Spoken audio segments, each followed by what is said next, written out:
Hello, everybody, and welcome back to another episode of Nerd Soup. I am Aaron, the Nerd Soup Monkey, along here with Beau, the Cricket Man. Hello, honey. Dinner's ready. No, that was just a bit in the beginning. This is a real review. Oh, okay. Yeah. So why do I have this dress on? I think you look pretty. Thank you.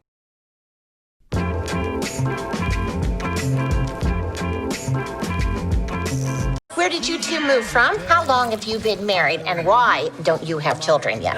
Our story. I think what my wife means to say is that we moved from... Moved from where? Married when? Damn it, why? Oh, Arthur, stop it. Stop it. Stop it. Stop it. The first 1,000 people to use the link in our description below will get a free trial of Skillshare Premium membership, and after that, it's only around $10 a month. Skillshare is an online learning community for creators by creators. Your membership will give you access to thousands of courses in different subjects like film editing, animation, writing, graphic design, and so much more. Veteran creators can use Skillshare to hone their specific skills, and beginners can join an online learning community that will help them jumpstart their creative journeys. Take this course, for example, taught by Nathaniel Drew. Creativity Unleashed. Discover, hone, and share your voice online. Nathaniel will guide you through developing a core theme that stays true to your voice and work, while also providing valuable tips for evolving your work as you grow. So if you're interested in joining Skillshare, you can click the link in our description box below, and the first 1,000 people will receive a free trial of Skillshare's premium membership.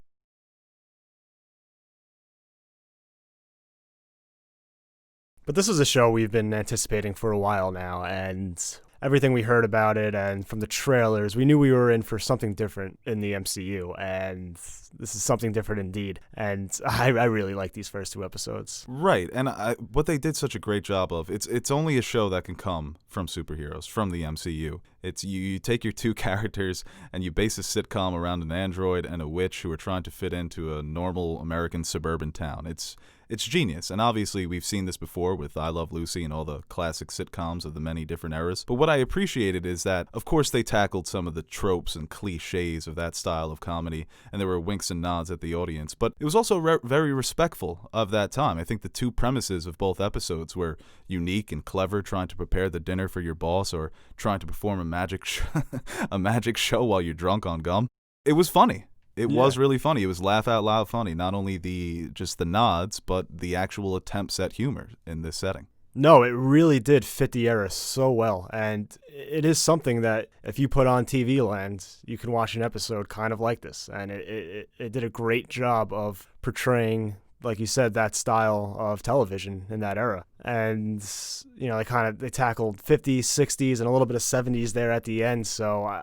And the jokes weren't just funny because they were intentionally trying to mimic that era. They were like genuinely funny from things that we as fans know about the characters. And it's awesome to get to spend more time with these characters because they haven't had their own solo movies. They've been in other movies and we've seen them interact with other characters and with each other in the past. But now that the focus is really on these two, I think that's something that a lot of fans of the MCU have wanted to see. Definitely. And like you said, they've been in the movies, but they really haven't had much screen time. And I think the chemistry between them, the romantic chemistry, you have to give credit to the actors, Elizabeth Olsen and Paul Bettany. But now we're getting 20 minutes of screen time with them and 30 minutes. So they really get to flesh out that relationship and just demonstrate the chemistry that they have, even in this 1950s setting. And I really enjoyed the editing, the way that she's using her powers. There's no more red hue. It's kind of just snaps, and him using his powers, changing from Vision to Paul Bettany. They're great, the two leads, but what really made these first two episodes to me was the supporting cast and how they brought this kind of era to life. Catherine Hahn as Agnes. Yeah, she's perfect. Perfect casting. The boss and his wife, played by Fred Melamed and Deborah Jo Rupp. That's the archetype right there. The two characters that you have to impress, and they walk away, and Vision's getting a promotion, and she does the Slovakian greeting, or the departure.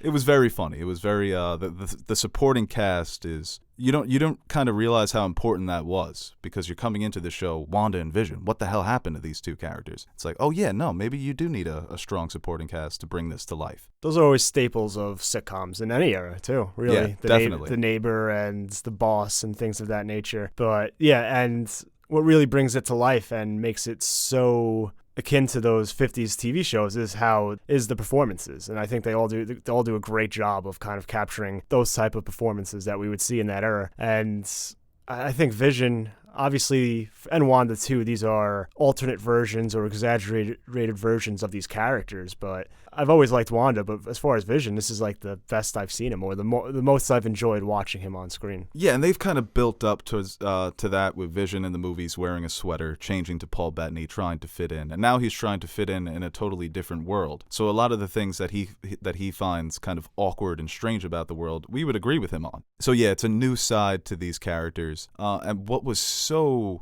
kind of troubling about watching all of this is you're having such a great time and they seem so happy, but you know something is simmering underneath. Yes. And I think that dinner scene is where it really hits home, where something is wrong here. Yeah, the surrealist aspects that they peppered throughout the first 2 episodes was something I really enjoyed. It created such a tense atmosphere, and especially in that dinner scene. And I like how they changed the camera. They kind of went with a more modern approach of how they filmed that scene, and the boss's wife keep repeating that. It was very... kind of Lynchian. Yeah, I didn't want to say that because No, I saw someone make fun of people. Saw someone on Twitter saying everyone's going to start calling WandaVision Lynchian, but there is aspects of that. Yeah, of course there is. And I mean, you're never going to go full Lynchian, but that was just like the toy in The Return that keeps repeating the same thing and the same thing. It's like, shut up. I heard that gum Vision likes is coming back in style. Big Red? Yeah, Big Red. That's something where I'm sure there are already theories mounting, and I have my own theories, but I kind of just want to see how it plays out, you know? Yes. There's obviously some little Easter eggs there with the Stark Industries commercial and the... You notice the repulsor sound with the toaster? Yes. That was awesome. And then the watch commercial where you had that Hydra stamp, and... It also says Strucker on it. Yeah. And Von Strucker is the Hydra agent who gave Wanda her powers in Age of Ultron. And I wonder if Hydra is going to have some sort of role here. What was really interesting is at the end of episode 2, you have that kind of Hydra agent come out of the sewer. And Wanda is obviously visibly scared, but she seems like she knew this man. And like she wasn't ready to be pulled out of whatever this is, this alternate reality or a simulation. I'm going to go with simulation because at the end of episode 1, it looks like somebody in a control room. So we don't know if this is going to involve Von Strucker. If maybe she approached Hydra and say, hey, put me in a deep sleep and let me live in this alternate reality. Give me my own WandaVision matrix. But yeah, no, the clues throughout, there was an emphasis on red, obviously the big red that Vision eats and gets drunk off of, the red blood, Vision's face turning red, the red helicopter that was banging on their window. But what's interesting to note here is also the side character of Monica Rambeau, played by Teyonah Parris. She also seemed to... She was drawn to Wanda, and it seems like she also feels like there's something off here. So I think that's a character to keep your eye on. But yeah, no, like you said, the way that they peppered the surrealism throughout, there are a lot of clues for us to kind of go over here. Right, and last we see Wanda at the end of Endgame is, I think she's at Stark's funeral, and so we really don't know where she goes from there. So right, she's a free woman, yeah. So she can just do whatever she wants. Right, so there's definitely a gap that I think they're going to fill in. Yeah. What happened after that. So there's some Hydra element. It could be something to do with S.H.I.E.L.D. I mean... S.H.I.E.L.D.'s definitely going to show up. Yeah. So I mean, if you look at the cast list, there are some familiar faces from other movies. So you can kind of come to your own conclusions. We still don't know what they're going to do. But yeah, I think some major players are going to pop in and out of this show. Not major, but guys that have influence in this universe. What's also interesting is at the end of episode 2 is she's pregnant. Yeah, and I think her kids' names in the comics are Wiccan and Speed. They're superpowered too, so that could be an interesting dynamic to explore going forward. And we get to see these characters in some capacity. I mean, it could be like an incredible situation. A lot That of would be awesome. Situational humor that comes with, I think one of them's a speedster, so running around the house. So they're definitely going to play with some of that. It's just going to be absolute units. Yeah. Half android, half superpowered witch. I guess it's a bit of a Blade Runner situation there. Yeah, how the hell did that happen? What's his name? Friend's name? Norm? Hey, Norm. I need you to do me a favor. Can you come over after work and fuck my wife?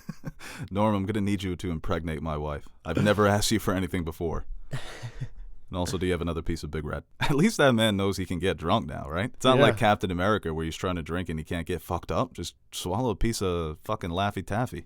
But all the comedy about him being an android that he didn't have to eat, that he's got the indestructible head, Thanos would beg to differ. And I also wondered in that scene when the boss was choking, if she was getting sort of PTSD from Vision's death. That's where she sort of starts to panic, and Vision is kind of looking at her like, oh no. And it's not until Vision stops him from choking that she kind of calms down. But yeah, that everything about this show just has me so ready for the next episodes and to get these answers. I'm sure they're going to up the surrealism, and in those moments we might get some more clues of what's going on here. I mean, we heard someone try to contact her through the radio in that other scene where they seem to, in these moments, kind of break from this alternate reality into more of what's going on in the outside world, and they snap right back into it. Right.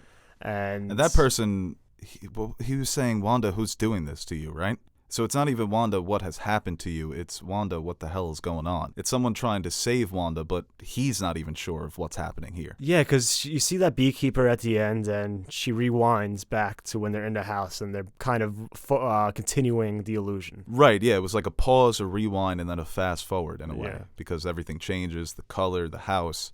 Yeah, no, it's all very interesting. And like I said, it's just credit to Marvel for having the balls to bring this type of show to life. No, yeah, it's definitely a risk. I wonder how many people watched it and were kind of maybe turned off, or... Well, I saw people complaining about kind of the goofy elements, but it's intentional. Yeah. It's not like The Room here. They know what they're doing. So you just have to sit and wait. And like we said, we've seen the real world at the very end, it looks like. So there's definitely going to be some episodes, probably multiple episodes, that take place in... what is it, 2023 now that the MCU is in? And I think fans are going to love that, right? Like we said, we don't know if Far From Home is Phase 4 or not, but we haven't seen the MCU since Endgame, besides Far From Home. Yeah, I'm looking forward to them upping the surrealistic aspects and getting more clues and hints, because, I mean, there are probably a bunch of stuff we missed and people are picking up on, and it's just going to be a fun ride trying to follow the breadcrumbs and see what actually is happening here. Yeah, what I want to do after this episode is definitely retrace Wanda's journey throughout the MCU. And like you said, there's not so much that they give us with her, but I kind of want to go back and, be reminded of what happened in Sokovia, what happened in Age of Ultron. I guess I got to rewatch that movie, huh? But yeah, I'm so invested in this show already, and it's good to be back. Good to be back with the MCU. Yeah, and I think there's definitely some foreshadowing, especially with their magic show, which I thought was fucking hilarious. Them Wanda trying to save, I guess. Yeah, thinking on her feet, trying to think of an illusion that makes sense. My favorite one was when he makes the hat phase through his body. Yeah. She pulls the curtain, it's just mirrors, and they're all clapping. And the one woman goes, is that how mirrors work? Yeah, enjoy the show. That's some foreshadowing there. I mean, something's got to be happening with Dottie. Revealing right? the illusion or mirror tricks, movie magics, kind of alluding to something going on behind the scenes. What you see is not real, or... What she says is that real magic is fake. Yeah. Whereas fake magic is real. Mm-hmm. So her magic, where she can change things in an instant, nobody will believe that. But if you pull an illusion like putting somebody in a box and making them disappear, and that's what the friend says. One moment I'm standing backstage, the next moment I'm in this box. So that's probably a larger metaphor for the alternate reality box that they're all kind of trapped in. So yeah, no, great job of foreshadowing with comedy. You kind of don't even realize that it's foreshadowing because you're just enjoying drunk Paul Bettany and Elizabeth Olsen trying to catch him as he stumbles. Tell you what, Agnes's husband seems like a real piece of work. She just kept shitting on him all episode. Well, that's like the sitcom trope, right? Yeah, is that all the husbands are terrible? The neighbor's husband is just awful. You think she's going to kill him? I hope so. We're going to see him on a milk carton. They're going to do the classic, Agnes, we never see your husband anywhere. Missing. Catherine Hahn, man, she's a wild chick if you've seen Step Brothers. She's great in this role. She needs more roles. She does. She really does. She's really good. It's so funny to think back on Iron Man, just Paul Bettany voicing Jarvis. Doesn't even realize what he signed on for. One day he become the lead of the first MCU show. It's hilarious to think back on it. It's actually interesting, too, because I think you mentioned the helicopter. Yeah, it's kind of got the crimson red, and it reminded me of Iron Man. Yeah, so I wonder if maybe she's in Stark Tower or some Stark tech is involved. I mean, we had the Stark Industries commercial. Right, and yeah. Maybe she's there to try to access some remnants of the Jarvis system. And that's how she's maybe trying to... She could be using that barf technology that we saw in maybe, Far From Home. Well, maybe that's how she's able to interact with Vision in this alternate reality. Or maybe... Because it looks like a simulation. It doesn't look like magic, which could be a possibility, but it looks more digital. Maybe, yeah, or maybe she's trying to find a way to revive Jarvis, Vision, and something like that. Or she's just chilling. She just plugged herself in, plug right to the brain, living in barf, living the life. But that barf technology, man, if it is barf, that's highly coveted. Some good shit. I mean, who was the last one to use it? It was Mysterio. Yeah. What was he doing? He was creating illusions. Spider-Man couldn't fight because he felt like he was in a different world. It kind of fits. Yeah, maybe. Or maybe it's something where she's using technology from both Stark and Hydra, and maybe they're kind of... I don't hate that kind of magic and tech. Maybe there's these two outside forces are like trying to either help her or access her powers or do something with her. It's a lot of play. She's definitely in trouble right now. On the outside, it looks like good living, but rip to these characters in the next couple of weeks. This Thanos shows up. Guess who's back? He's Kramer. Just knocks open the door. He's the milkman. The mailman was killing it. Yeah. All right, guys, that does it for this review. Thank you for watching, and comment your thoughts on the first 2 episodes of WandaVision below. We will be back with our WandaVision spoiler discussion video, which will be dropping sometime this week. Also, we will be continuing our MCU Revisited series this week with the Avengers, so be on the lookout for that as well. And last but not least, we would like to announce the first Nerd Soup giveaway for the year 2021. That's right, free shit, courtesy of your friends at Nerd Soup. 4 lucky winners will receive limited edition Nerd Soup stickers. Beau Stark, Aaron Lannister, and Soup Fellas. Plus a brand new Nerd Soup mug and of course a Nerd Soup t-shirt. All you have to do is follow us on Twitter, Instagram at Nerd Soup, and we will be picking 4 random winners from our followers at the end of the month. That must be a typo. It just says follow Nerd Soup, not me. I'm not saying you have to follow me also, but I think it will help. Alright, I think I've spoken enough for this review. I'm just gonna leave. See ya.